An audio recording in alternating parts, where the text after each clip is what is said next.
Hello bachcho, let's read the question. The question says the mass of a substance deposited on a cathode or anode during electrolysis given by W is equal to EIT divided by F. Okay, so यहाँ पर हमें की concept क्या है? यहाँ पर की concept है इलेक्ट्रोलाइसिस.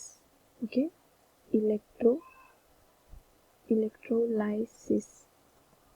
ठीक है, तो यहाँ पर देखते हैं हम लोग कि हमें क्या बताया गया है. The mass of substance deposited on cathode and anode during electrolysis is given bye. तो इलेक्ट्रोलाइसिस के दौरान मास ऑफ कैथोड और एनोड कैसे दिया गया जाता है ये बताया. तो ये जो दिया गया है हमें, ये क्या है? Faraday's first law of electrolysis है. ये जो W दिया गया है ये क्या है? Faraday's first law of electrolysis. Faraday's first law of electrolysis.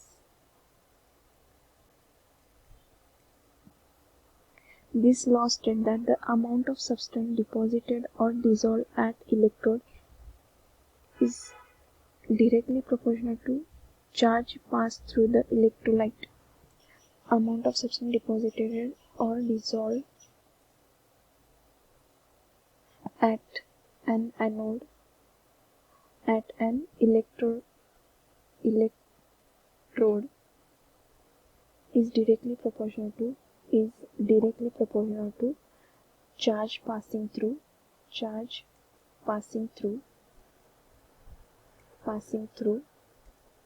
the electrolyte. Okay, so if current I ampere is passed for a second, okay, I ampere जो current है ये pass for a second, that is t, small t, the quantity of charge क्या होगा यहाँ पर? Q in coulomb. okay, ये क्या होगा? coulomb में होगा. और W gram of substance is deposited by Q coulomb of electrolyte. Then W is equal to क्या मिल गया हमें? EIT upon 96500. ओके, सो यहाँ पर जो